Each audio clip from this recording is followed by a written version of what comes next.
ফিরোজপুর গ্রামে অনেক পশু পাখির বসবাস ছিল।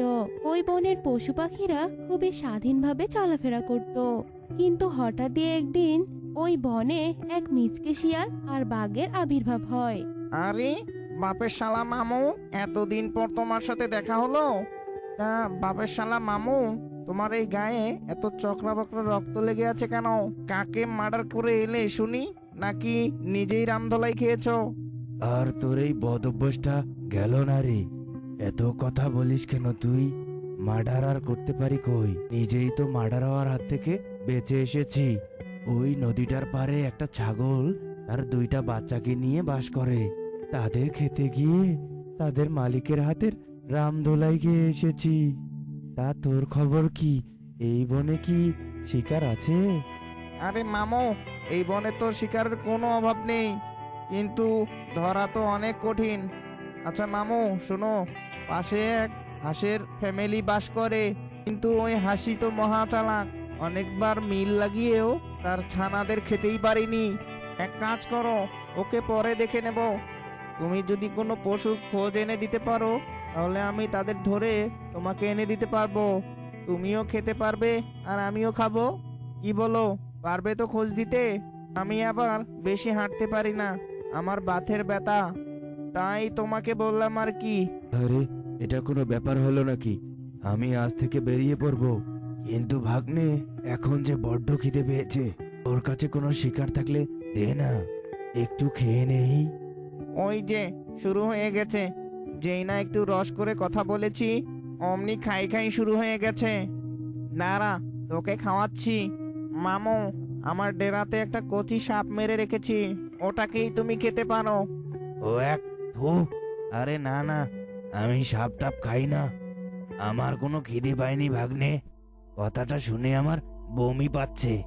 তাহলে ভাগ্নে, এখন আমি চলি। শিকার খোঁজার জন্য তো খোঁজ লাগাতে হবে নাকি? এই বলে বাঘ শিকার খোঁজার জন্য চলে যায় আর ছোট ছোট প্রাণীগুলোকে ধরে শিকার করতে থাকে। একদিন একটি হরিণ মাঠে ঘাস খাচ্ছিল। হরিণকে দেখে বাঘ বলে, আরে বাহ, এত সুন্দর হরিণ! ছোট ছোট পাখিদের খেয়ে আমার তো পেটের এক কোনাও ভরে না। ওই হরিণটাকে যদি খেতে পারি, তাহলে 2 দিন আর আমাকে খাওয়ার চিন্তা করতে হবে না। কিন্তু তার জন্য তো এখনই মিচকেকে এখানে নিয়ে আসতে হবে। মিচকের তো আবার অনেক বুদ্ধি। বুদ্ধি দিয়েই এই হরিণকে ধরে ফেলতে হবে।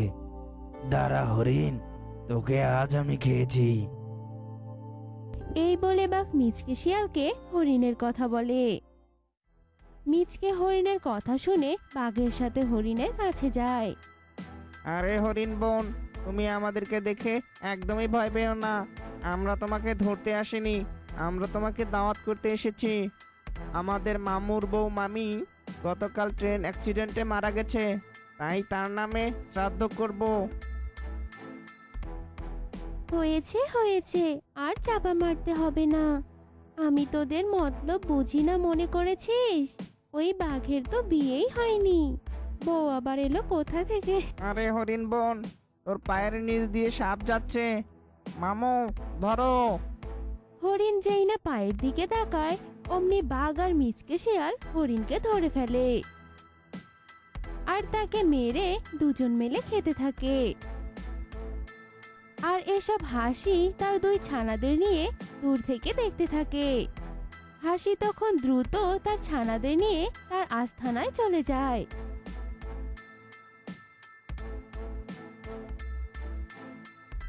আর ছানাদের বলে, শোনো শোনো ছানারা শোনো, এই মিচকে শিয়াল অনেকদিন ধরে আমাদের উপর নজর রাখছে। এখন আবার বাঘকে তার খারাপ কাজের জন্য এক করে নিয়েছে। আমাদের খুব সাবধানে থাকতে হবে। শোনো শোনো, আমি নদী থেকে তোমাদের জন্য মাছ আনতে যাচ্ছি। তোমরা আমি না আসা অবধি একদম গুহা থেকে বের হবে না, বুঝতে পেরেছো? আচ্ছা আচ্ছা মামুনি, তুমি ফিরে না আসা পর্যন্ত আমরা 2 বোন একদম গুহা থেকে বের হব না। কিন্তু মামুনি, ওই শিয়াল আর বাঘের কাছ থেকে তুমিও দূরে থেকো। তুমি তো কত জায়গায় খাবার খুঁজতে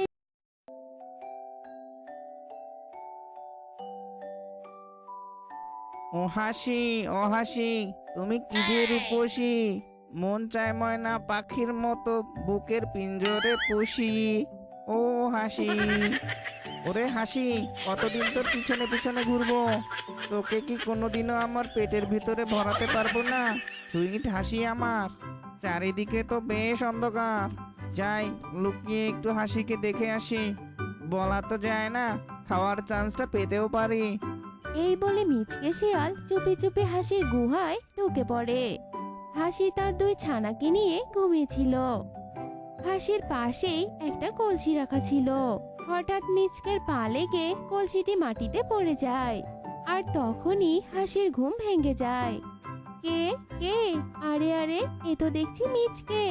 তুই কিনা আবারও এসেছিস আমার এখানে। ছানারা, ধারালো ছুরিটা নিয়ে আয় তো। আজ মিচকের লেজ কেটে আমি পথের কুকুরদের খাওয়াবো। তোকে আমি অনেকবার ছাড় দিয়েছি, আর দেব না। তোর অত্যাচারে বনের সব ছোট ছোট পাখিরা স্বাধীনভাবে চলতে পারে না, এমনকি রাতের বেলাও শান্তি মতো ঘুমাতেও পারে না। হাসির মুখে এমন কথা শুনে মিচকে শিয়াল ভীষণ ভয় পেয়ে যায়, আর সেখান থেকে পালিয়ে যায়। এভাবেই কেটে যায় বেশ কিছুদিন। একদিন হাসির দুই ছানা তার মাকে বলে, মামুনি, ও মামুনি, আমরা তো অনেক দিন হলো নানুর বাড়িতে যাই না। মামুনি, ও মামুনি, চলো না নানুর বাড়ি থেকে একটু ঘুরে আসি। কিন্তু সোনামণিরা, তোমার নানুর বাড়ি যেতে হলে তো নদী পার হতে হবে। কিন্তু এ সময় তো নদীতে অনেক পানি, আর শুনেছি নদীতে নাকি কুমিররাও আসা যাওয়া করে। এ অবস্থায় আমি তোমাদের নিয়ে কিভাবে নানুর বাড়িতে যাব বলো তো? মামুনি, তুমি কুমিরকে নিয়ে একদম ভয় পেও না। কুমির তো আমাদের বন্ধু হয়। তুমি নদীর পাড়ে গেলে সেটা বুঝতে পারবে। হাসি তার ছানাদের কথা কিছুতেই ফেলতে পারলো না, তাই ওদের কথা মতো ওদেরকে নিয়ে নদীর পাড়ে যায়। আর ওই পথ দিয়ে যাচ্ছিল মিচকে শিয়াল। মিচকে তাদের সবাইকে একসাথে দেখে মনে মনে বলে, আরে বাহ, আজকে এদের সামনে আমাকে ভালো রূপ ধারণ করতে হবে, আর যে করেই হোক এই দুই ছানা আর সুইট হাসিকে খেতে হবে। এই বলে মিচকে শিয়াল তাদের সামনে যায়। হাসি মিচকে শিয়ালকে দেখে ভীষণ রেগে যায়, আর বলতে থাকে, কি ব্যাপার মিচকে, তুই কিনা আবার এসেছিস আমার ছানাদের খেতে? আরে না না হাসি, তুমি ভুল বুঝছো, আমি তোমার কাছে ক্ষমা চাইতে এসেছি। তুমি আমাকে শত্রু না ভেবে বন্ধু ভাবতে পারো, আর আমি কথা দিচ্ছি আমি তোমাদের কোনো ক্ষতি করব না, বিশ্বাস করো আমাকে। হাসিও মিচকের মধুর মধুর কথা শুনে বিশ্বাস করে নেয়, আর বলে, আচ্ছা আচ্ছা ঠিক আছে, আসলে আমার ছানারা তার নানুর বাড়িতে যাওয়ার জন্য বায়না ধরেছে, কিন্তু এত বড় নদীতে আমি একা একা ওদের নিয়ে পার হতে পারবো না। আরে হাসি, এ নিয়ে তুমি একদম চিন্তা করো না, এক কাজ করো, তুমি একাই চলে যাও, আর আমি তোমার ছানাদের পিঠে করে পার করছি। যাও, তুমি আগে চলে যাও। মিচকের কথা মতো হাসি নদীতে নেমে পড়ে, আর যেই না নদীর মাঝপথে যায় অমনি মিচকে হাসতে হাসতে বলে, ইহিহিহিহি, ওরে বোকা হাসি, তুই তো সত্যি অনেক বোকা। এমনি কি সবাই বলে মেয়েদের বুদ্ধি হাঁটুর নিচে, আর আমার বুদ্ধি আছে বলেই সবাই আমাকে পণ্ডিত শিয়াল বলে। এখন আমি তো তোর ছানাদের পাঁপড় ভাজার মতো কড়মড় করে খাবো। এই বলে মিচকে হাসির ছানাদের ধরে খেয়ে ফেলে, আর সেখান থেকে চলে যায়। হাসি নদীর পাড়ে এসে কান্না করতে থাকে, তুই আমার ছানাদের খেয়েছিস, তুই কি ভেবেছিস আমি তোকে ছেড়ে দেব? তোর মৃত্যু খুব তাড়াতাড়ি হবে, এই আমি বলে দিলাম। এই বলে হাসি কাঁদতে কাঁদতে তার আস্তানায় ফিরে যায়। এভাবে কেটে যায় আরো কিছুদিন। একদিন মিচকে রাতের অন্ধকারে হাসির গুহাতে যায়, আর হাসিও তাকে গুহাতে দেখতে পায়। এরপর হাসি চুপি চুপি পেছনে গিয়ে তার লেজে আগুন লাগিয়ে দেয়, আর সাথে সাথেই মিচকের পুরো শরীরে আগুন লেগে যায়। মিচকে আগুন নিয়ে দৌড়াতে দৌড়াতে তার পুরো শরীর আগুনে ঝলসে যায় আর সে মারা যায়। তারপরের থেকে বনের সব পশু পাখি নির্ভয়ে চলাফেরা করতে থাকে। বাবা বল্টু, এভাবে মন খারাপ করে বারান্দায় বসে আছিস কেন? আয় বাবা, তোকে আমি খাবার খেতে দেই। মন খারাপ করা ছাড়া আর কি করার আছে? এই বৃদ্ধ বয়সেই তোমাকে একটা দিনও মন ভরে খাবার খেতে দেইনি। তুমি আর কয়দিনই বা বাঁচবে মা? এখন যদি তোমাকে একটু ভালো মন্দ খাবার দিতে না পারি, তাহলে যে আমি নিজেকে কোনোদিনও ক্ষমা করতে পারবো না। এভাবে কেন বলছিস বাবা? আমরা যা খাই তাই খোদার কাছে অনেক অনেক শুকরিয়া আদায় কর। আমার যে কোনো কষ্ট হচ্ছে না রে বাবা। আপনাদের কোনো কষ্ট না হলেও আমার যে ভীষণ কষ্ট হচ্ছে। বিয়ের পর থেকেই এই সংসারে কোনোদিনও ভালো মন্দ খেতে পারিনি। এভাবে আমি আর না খেয়ে থাকতে পারবো না। ঘরে যেটুকু ছিল সেটুকুই রান্না করেছি। খেয়ে আমাকে উদ্ধার করুন। বউ, তুমি সবসময় এরকম বাজে ব্যবহার কেন করো? তুমি কি একটু মায়ের সঙ্গে ভালোভাবে কথা বলতে পারো না? একই তো সংসারের এই অবস্থা, তার উপরে তোমার এসব একদম ভালো লাগে না। হ্যাঁ হ্যাঁ, আমি তো শুধু তোমাদের সাথে বাজে ব্যবহারই করি। দুবেলা একটু খেতে দেওয়ার মুরদ নেই, আবার কথা বলার নমুনা দেখো। উফ, আমি আর এই বাড়িতে এক মুহূর্ত থাকতে চাই না। কি ব্যাপার বৌমা, তুমি এমন করছো কেন? ছেলেটা তো এমনিতেই অনেক টেনশনে আছে। মা, ও তো ঠিকই বলেছে। সত্যি তো, তোমাদেরকে একদিনও ভালো মন্দ খেতে দিতে পারিনি। বউ, তোমরা দুজনেই এখন ঘরে যাও, আমি একটু বাইরে যাচ্ছি, দেখি কোনো কাজ পাওয়া যায় কিনা। এই বলে বল্টু শিয়াল সেখান থেকে চলে যায় আর একটি গাছের নিচে বসে থাকে। আর তখনই সে রাস্তা দিয়ে এক বানর যাচ্ছিল। আরে বল্টু ভাই, এভাবে মন খারাপ করে এখানে বসে আছো কেন? তা সংসারের খুব খারাপ অবস্থা যাচ্ছে বুঝি?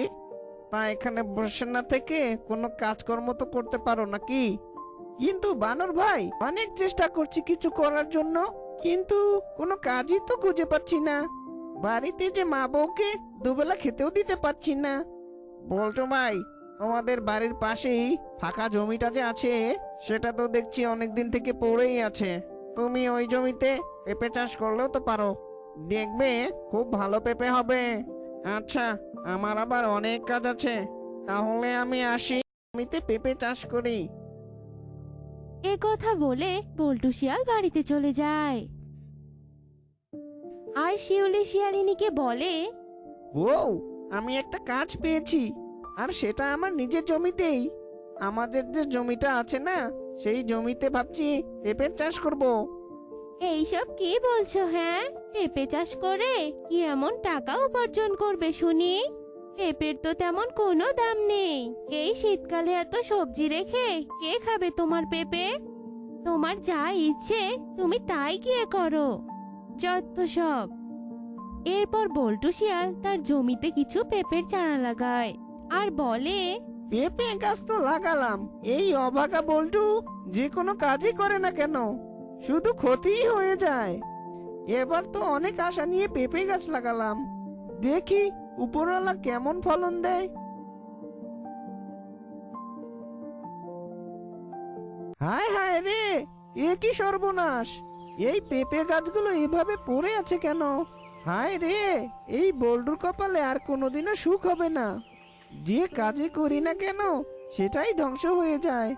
ভেবেছিলাম পেঁপে চাষ করে কিছু টাকা ইনকাম করব, বৃদ্ধ মা বউকে একটু ভালো মন্দ খাবার দিতে পারবো। এখন তো আমার সব শেষ হয়ে গেল। এসব বলে বল্টু শিয়াল কাঁদতে কাঁদতে বাড়িতে চলে যায় আর শিউলি শিয়ালিনীকে সব কথা খুলে বলে। অমনি তুমি লেজ গুটিয়ে পালিয়ে এলে, তাই না? যে কটা গাছ ভালো আছে সে কটারই যত্ন নিবে, বুঝতে পেরেছো? ভাগ্যে থাকলে দেখবে ওই বাকি গাছ থেকে আমরা ভালো ফলন পাবো। যাও যাও, ওই গাছগুলোকে ভালো করে যত্ন করো। ঠিক আছে বউ, তুমি যা বলবে আমি তাই করব। তাহলে আমি এখন যাচ্ছি। এরপর বল্টু শিয়াল বাকি পেঁপে গাছগুলোর যত্ন নিতে থাকে। এভাবেই কেটে যায় বেশ কিছুদিন। অনেকদিন তো হলো পেঁপে গাছগুলোকে যে দেখতেই যাই না। আর যাই, গাছগুলো একটু দেখে আসি।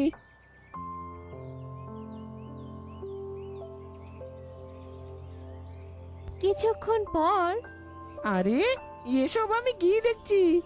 পেঁপে গাছে এমন সোনালী পেঁপে, এমন সোনালী পেঁপে আগে তো আমি কখনোই দেখিনি।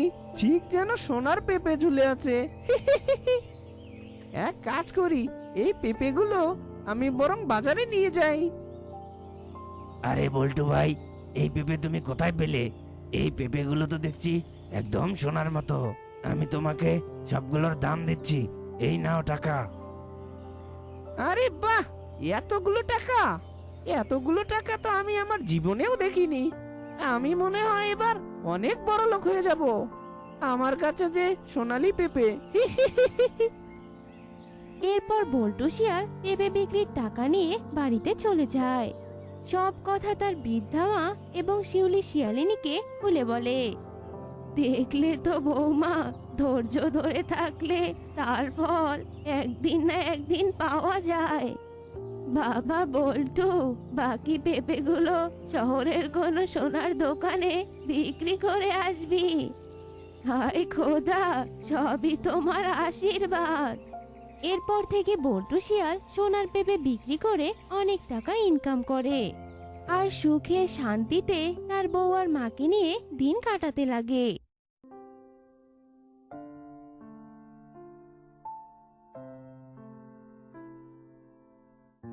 আরে ধুর, ফুটবলটা আবার ওই দিকে চলে গেল। না, যাই গিয়ে আমি ওই ফুটবলটাকে নিয়ে আসি। মা! একি একি আমাদের টিনার আওয়াজ শুনতে পারলাম মনে হচ্ছে। আমি তো ওকে বাইরে ফুটবল খেলতে দিয়ে এসেছি, তাহলে আবার এই সময় চিৎকার করলো কে? যাও তো যাও, তুমি বরং একবার গিয়ে দেখে এসো।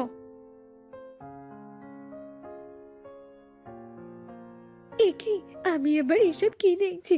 হায় হায় হায় রে! টিনার বাবা, জলদি এসো, এখানে জলদি এসো, সর্বনাশ হয়ে গেছে। হায় হায় রে! কি হয়েছে কি শেফালি? তুমি আবার এভাবে এখানে বসে বসে কান্নাকাটি কেন করছো? ওগো, আমাদের যে সর্বনাশ হয়ে গেছে গো। আমাদের টিনাকে যে সাপে কেটেছে। আমি এসে দেখলাম একটা সাপ এসে ওকে দংশন করে এখান থেকে চলে গেল। এবার আমাদের মেয়েটার কি হবে গো? মা, ওঠ মা, কথা বল। টিনা, ওঠ, কথা বল মা। সে কি কথা? তবে তো এবার আমাদের মেয়েকে নিয়ে হাসপাতালে যেতে হবে। বউ, আর দেরি করা ঠিক হবে না। চলো চলো, আমরা মেয়েটাকে নিয়ে হাসপাতালে যাই। তুমি বরং মেয়েটাকে আমাদের রিক্সায় তোলো, আমি বরং এক্ষুনি ওকে হাসপাতালে নিয়ে যাচ্ছি। এটা আমাদের কি সর্বনাশ হয়ে গেল। ওগো, তুমি দয়া করে আরেকটু জোরে চালাও না গো। আমাদের মেয়েটাকে যে দ্রুত হাসপাতালে নিয়ে যেতে হবে, সাপে কাটার ইনজেকশন দিতে হবে। আমি তো দ্রুতই যাচ্ছি, বলো কত দ্রুত যাওয়ার কত রকমের চেষ্টা করছি। তাছাড়া রিক্সা তো পা দিয়ে চলে, ইঞ্জিন দিয়ে তো আর চলে না। তবে আর কোনো চিন্তা করো না, এই তো আমরা প্রায় এসে গেছি।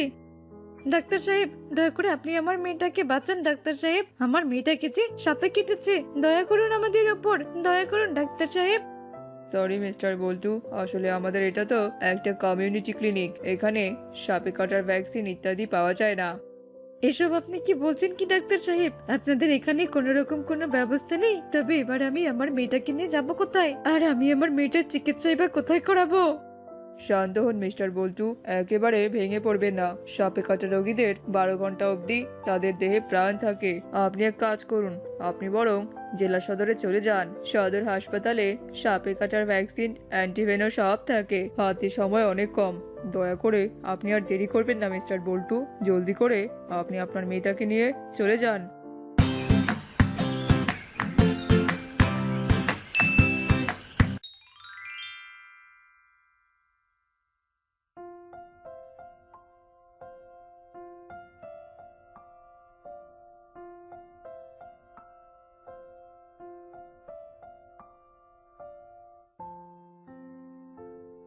আরে ধুর ধুর, এটা আবার কি হলো? বলটা তো একদম পুরো জঙ্গলের ভেতরে চলে গেল। এটা আবার কি হলো? ধুর, এখন তো মনে হচ্ছে এই গভীর জঙ্গলের ভেতরে গিয়ে বলটা আমাকে খুঁজে বের করতে হবে। উফ বাবা, বলটা যে কোথায় গেল? আরে আরে, বলটা তো আমি আশেপাশে কোথাও দেখতে পাচ্ছি না। বলটা তবে গেল কোথায়? আরে আরে, এ কি? ওখানে তো একটা গুহা দেখতে পাচ্ছি। আমার বলটা আবার ওই গুহার ভেতরে চলে যায়নি তো? যাই তো, গিয়ে একবার দেখে আসি তো।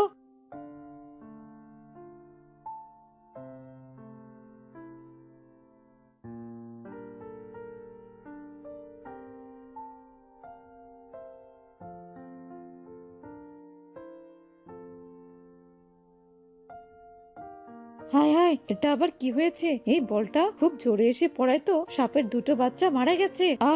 কিন্তু আমি তো আশেপাশে এই বাচ্চা দুটোর মাকেও দেখতে পাচ্ছি না। যদি দেখতে পেতাম তবে আমি তার কাছ থেকে ক্ষমা চেয়ে নিতাম। সে যাই হোক, বলটাকে নিয়ে এবার বরং আমি বাড়িতে চলে যাই।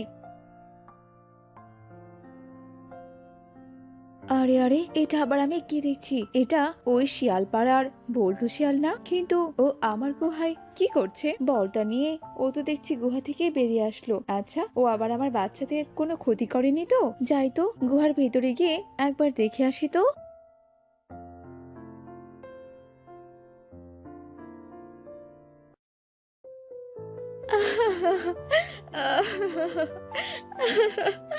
ওই পাজি বল্টু শিয়াল আমার দুটো ছানাকে কিনা এভাবে মেরে ফেলেছে। এখন আমি আবার ছানা দুটোকে ছাড়া কি করে থাকবো? ওই বল্টু শিয়ালটা আমার মুখ কালি করে দিয়েছে। তাতে কি হয়েছে? ওরও তো একটা সন্তান আছে।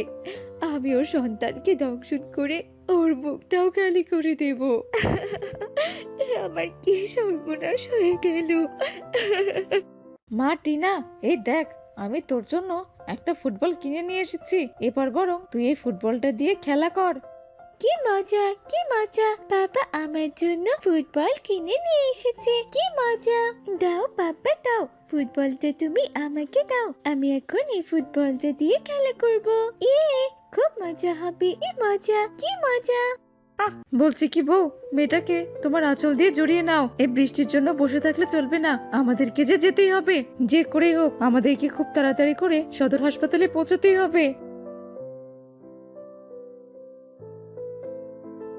একে একে বউ, এখানে তো সবসময় একটা নৌকা থেকেই থাকে, কিন্তু আজ তো কোনো নৌকাই দেখতে পাচ্ছি না। আজ যে আমাদের বড্ড নৌকার প্রয়োজন। এসব তুমি কি বলছো গো? তবে কি এইবার আমরা আমাদের মেয়েটাকে বাঁচাতে পারবো না? কি ব্যাপারটা কি বল্টু ভাই? তুমি আবার এই ঝড় বৃষ্টিতে এই নদীর পাড়ে কি করছো? সাথে তো দেখছি ভাবিও আছে। তা বলি, তুমি কি জানো না আজকে নদীতে ঘূর্ণিঝড় হবে? তুমি আবার এই সময় বউ বাচ্চা এদেরকে নিয়ে এখানে কি করছো বলো তো? এই ঘাটের মাঝি সহ অন্য অন্য নৌকা ইতোমধ্যেই নিরাপদ জায়গায় আশ্রয় নিয়েছে গো, বুঝতে পেরেছো? এসব তুমি কি বলছো কি কিংকং ভাই? আমার মেয়েটাকে যে সাপে কেটেছে, ওকে নিয়ে যে এক্ষুনি সদর হাসপাতালে যেতে হবে। 12 ঘন্টার মধ্যে সাপে কাটার ভ্যাকসিন অ্যান্টিভেনম না দিলে আমার মেয়েটা যে মরে যাবে। যে করে হোক নদী সাঁতরে হলেও আমার মেয়েটাকে নিয়ে যে আমাকে সদর হাসপাতালে যেতেই হবে। তোমার মাথাটা কি গেছে নাকি বল্টু ভাই বলো তো? ওই দেখো, নদীর মাঝখানে দেখো কত বড় বড় কুমির সাঁতার কাটছে। নদীর মাঝখানে যেতেই ওই কুমিরগুলো তোমাকে জ্যান্ত খেয়ে ফেলবে। তুমি কিন্তু ভুলেও এই কাজ করতে যেও না বল্টু ভাই। শেষে কিন্তু তোমাদের মেয়ের সাথে সাথে তোমাদের প্রাণটাও হারাতে হবে, এই বলে দিলাম। তোমরা এক কাজ করো, তাড়াতাড়ি বাড়িতে চলে যাও, যে কোনো সময় ঘূর্ণিঝড় চলে আসতে পারে। আমি গেলাম গো বল্টু ভাই। ওগো, তুমি দেখো গো, দেখো আমাদের মেয়েটা কেমন বিষের প্রভাবে নীল রঙের হয়ে গেল। এবার তুমি ওকে নিয়ে কি করবে কি সেটা তো বলো। আমাদের এই জঙ্গলে তো তেমন কোনো ওঝাও নেই, তবে এবার আমরা আমাদের মেয়েকে কি করে বাঁচাবো? বউ, আমরা তো অনেকক্ষণ থেকে চেষ্টা করলাম, কিন্তু আমরা কোনোভাবেই আমাদের মেয়েটাকে বাঁচাতে পারলাম না। ওকে এখন কলার গাছের ভেলায় করে ভাসিয়ে দিতে হবে। তাছাড়া যে আমার হাতে তেমন কোনো উপায় নেই। যদি কোনো সাপুরের হাতে পড়ে তবে ও এমনিতেই বেঁচে যাবে। তাছাড়া যে আমাদের ওকে বাঁচানো সম্ভব নয় বউ। এসব তুমি কি বলছো গো?